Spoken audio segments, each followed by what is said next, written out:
Alright boys and girls, we're doing things a little bit different this patch and we will be releasing a gear video, and this is the one you're watching, and basically it's a build video just going over the gear because this is going to work on every class in the game. So down the line, over the next few weeks, we'll be releasing class-specific videos as well, where we go over skills and CP and all that stuff. But in this video, we'll be going over all the gear-related stuff, traits, enchants, weights, all of that stuff. And I'll also be giving you some good options of different sets you can run for different scenarios. And maybe you just don't have some of the sets that we're going to talk about. All right, boys and girls, let's get into it. All right, let's go over the sets and then we'll get into the weights, traits, and enchants. So first up, we have Magma. This is just a great all-round monster helmet. It gives us damage, it gives us resistances. It's just fantastic with the added bonus of having group utility. Now, if you want a damage option, Bollards is a great damage option. If you want a tank option, Bloodspawn, in my opinion, is the go-to. This gives you a lot of resistances and also crazy ult regen, which can then be transferred into damage. On our front bar, we're running Rallying Cry. Now, this is another great well-rounded set with group utility as well. This gives us damage and a bucket load of crit resist. Now, if you're looking for some different options here, say damage-wise, Plague Break or Clever Alk are great options here. And if you want a tankier setup, Digit Trickery is a great option for this slot. Now, there is two crafted options, so Clever Alk and Digit Trickery, so they should be pretty attainable for everyone in the game. Now, we are running One Piece Trainee, and then on our back bar, we're running Iron Blood. Now, this set will not change. This is part of what makes this build. But basically, for those that don't know Iron Blood, when you take damage, you have a chance to proc Iron Blood, which gives you 30% damage mitigation. It is basically one of the most craziest defense sets in the game, but it comes with a pretty massive downside, and that's why a lot of people have chose not to run Iron Blood, and that is a 50% snare. So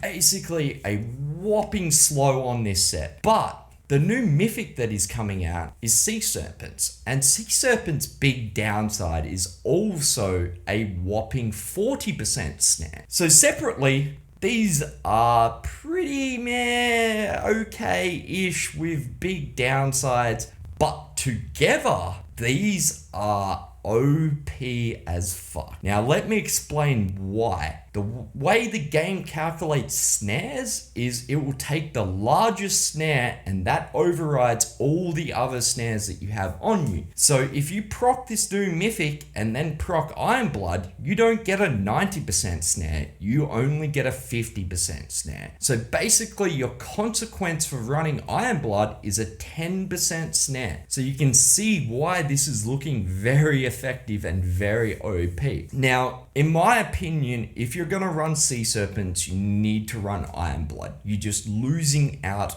on way too much defense if you're not doing that. Now, for those that don't know Sea Serpents, and there's a couple things to be aware of, I've seen a lot of questions around exactly how Sea Serpents works. When you take damage at full health, that hit is mitigated by 40%.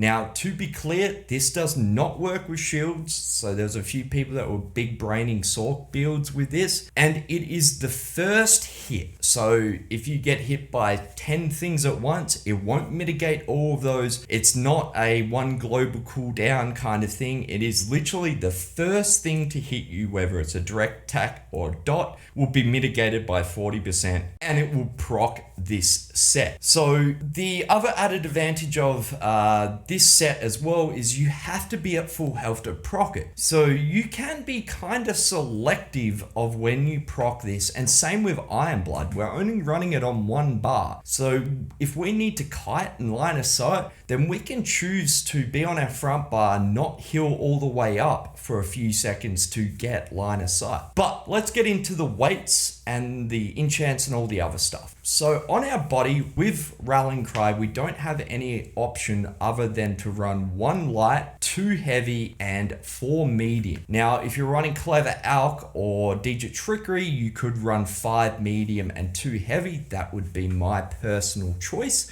But you can also run more light in this build. It's kind of up to you which advantages you want from each weapon. But what I would say is definitely run your chest and legs heavy with reinforced, and then every other piece, in my opinion, should be well fitted. Now, if you're not much of a roll dodger, then fine, you could go in pen or sturdy. Now, I've seen a lot of people kind of make that statement that they don't dodge roll or they don't block. And if you're a newish player or even a veteran player and you're not doing these things, you should start to try and do it. They are really, really strong mechanics, and they're the kind of difference between a good player and a fucking amazing player utilizing these 2 mechanics. So just keep that in mind. My go-to is reinforced on the 2 large heavy pieces, and then well fitted on the rest. Now on our jewelry, we are running all infused for all that juicy, massive weapon damage. Now, if you wanted to try and overcome some of the slow, you could run some swift here, but in my opinion, it's not really worth it. Then on our weapons, we're running Nern on our front bar,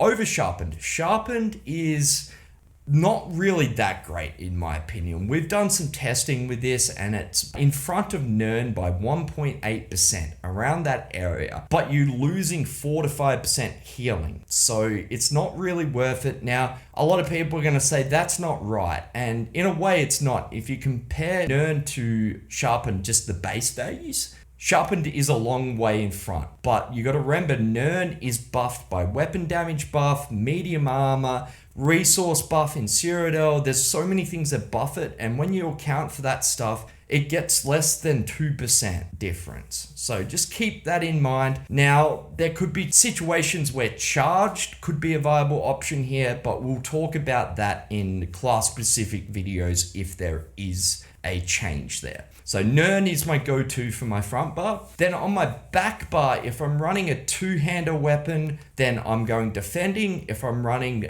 dual wield or sword and board on my back bar, I'm running defending and sturdy. All right, boys and girls, that's, enchants. So with hybrid meta the way it is, try enchants are more important than ever. So basically I'm running them on all my body pieces. Now I know this is expensive, so if you can at least get it on your chest, legs, and helm, that's basically the big chunk of it. If you can do that, you're not missing out on a whole lot. And then, as I said, with our jewelry, we're running all weapon damage. And then with our front bar, I'm running a weapon damage enchant. And on the back bar, we're running double dot, double heal poisons. These are expensive, but trust me, they are worth it. The heal is solid, the damage from it is solid, and overall is my go-to. Alright, boys and girls, that's the gear. Now, as I said, we'll have the class-specific videos out soon, and if you're watching this in the future, there may be a link in the description to the class that you want to see. But let me know. Sork will be coming up first, followed by Nightblade at this stage. Let me know in the comments what you would like to see after that. And as I said, there will be 2 builds that I'll be doing, so stay tuned for the Dovra setup as well. Anyway, boys and girls, I look forward to seeing you out there and possibly in my stream. If you have any questions, stop by there. It's a fun time. As always, I love yous, and I'll catch yous in the next one.